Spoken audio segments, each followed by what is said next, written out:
Welcome back to tonight's edition of the Barnstormers Dugout Report. Joining me is first baseman Tommy Everidge. And Tommy, I think you've probably done more to wow this crowd here in Lancaster than anybody else has this year, and it really goes back to the walk-off two-run homer first homestand, and that seems to be the moment that really catalyzed this ball club.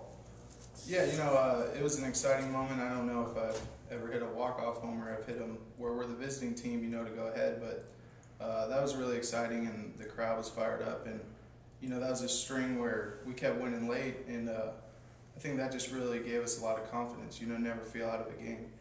It wasn't just a routine home run, a fly ball onto the picnic tents in right field here. We're used to seeing those, but whenever somebody gets one onto the walkway out in left field, that just seems to just add an extra air of a legend to the home run that was hit, and that's what happened that night, and you almost became a legend off of that alone. I hit it good, and I was kind of shocked it went that far. I wasn't trying to hit a homer, but I knew I got it good, and it's exciting whenever you hit one far, and especially at the end of the game. It's just that much better, and I think I'll always remember that. You hadn't had much of a chance to work these guys. Everybody in baseball knows everybody else, it seems, a little bit, but as a team, this group had only been together about two and a half weeks when that happened, and it really seemed to be a huge moment in the formation of this club. Yeah, I think, I'd played with or against a bunch of people on the team, and then, a win like that, it does, everyone's happy, and then, you start getting to know people better, and and then you get some excitement where, it's fun to be on a team where you're always rooting for someone else, we're all here for the same reason, and we all know that if we play good, it helps everyone out, being on a winning team, and I think we really have that vibe going of just win. And obviously a lot of close ball games, another one last night, tense moments, but it keeps everybody focused. Yeah, and I think, sometimes with baseball, you can lose focus quick, and when our pitching staff's giving us a chance to be in every game, keeps us focused, better at bats, and it seems like it's someone else every night, and I think that's the most important thing. This team hasn't exactly made a habit of scoring first in a ball game. We've only done it 6 times all year, but obviously the confidence is there that this team can come back. Yeah, and I think having a lot of veterans, sometimes, the second time through the lineup, we're able to make adjustments and attack the pitchers better, and I think that's a good sign. Let's take a look at your own career. 4 straight 20-plus home run seasons in the minors with the Oakland Athletics. Everything was on the upswing there, and certainly you're built like a power hitter, and you cut your reputation as a power hitter. Yeah, it's something I kind of grew into. I always, would hit a good amount of homers, and then it just seemed like more and more each year. And I think it was more to do with learning myself on what I do well and trying to get good pitches to hit, because you're not going to hit a homer on a slider in the dirt, and staying relaxed and knowing the strike zone. I think that adds to developing power. You got to the major leagues with your almost hometown Oakland Athletics, not too far away in Northern California. What was it like to get that call to the big leagues with a team where people could come and watch it? Oh, it was really exciting. It was nice. I started on the road in Boston, then when I came home, all my friends from college and high school, it was just a huge gathering, and they made T-shirts, and they were actually selling them, so it was kind of funny because you see other people wearing a shirt that your friend made is kind of cool, and just having that support every night was something that I'll cherish. Not many people get to have that. You have 2 major league home runs under your belt, and you didn't exactly hit them off Joe Smith and Bill Miller.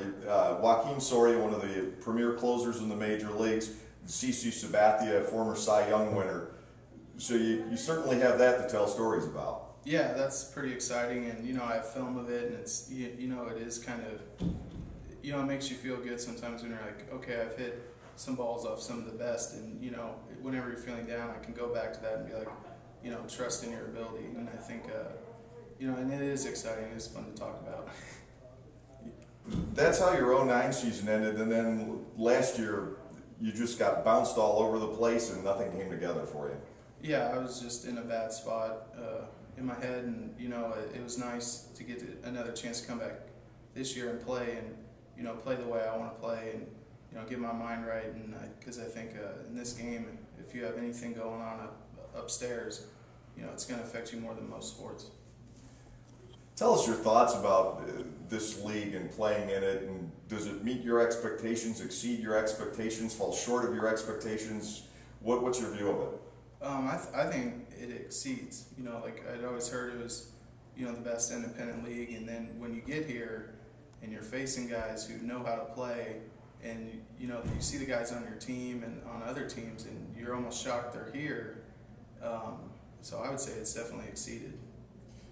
Does it actually give you a little bit of confidence when you come here and go, wow, we've got half a team that's played in the major leagues, I'm not the only guy? Oh yeah, and then it also keeps you you're kind of in check of everyone else is doing the same thing. Be on top of your game, because there's so much talent here, and it's just for whatever reason they're not still in affiliated ball one way or another. But I like it because the competition level is very high. The guy behind you in the batting order is caught fire, Fernando Seganol, definitely the offensive star of the game last night. He's swinging the bat really well now. Is that going to help you get more good pitches? I hope so, and it was one of those things where you knew he was going to bust out at some point, and he's just a professional hitter, and you can talk to him, and he's really smart and has a plan, and it's nice to see it working. You knew it was just a matter of time, and now you get to see his talent shine. Who's been your biggest influence as a player? I would say just some of the coaches coming up. In Oakland, we had a good coaching staff, and they would always say you didn't get something done. They would talk to you about, what were you thinking during that, and it kind of helped you learn how much your emotions can take you out of the game. So I'd say the whole organization really focusing on you as an individual and what you need to do was probably the most important thing.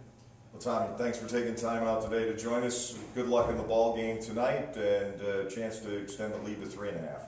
Yeah, thank you. I'm excited to do that. Tommy Everidge joining me tonight on the Barnstormers Dugout Report. I'll be back with the Dabrowski Eye Associates starting lineups in just a moment. Barnstormers Baseball right here with you on IBNSports.com, SportsJuice.com, and Fox Sports Radio 1490 WLPA.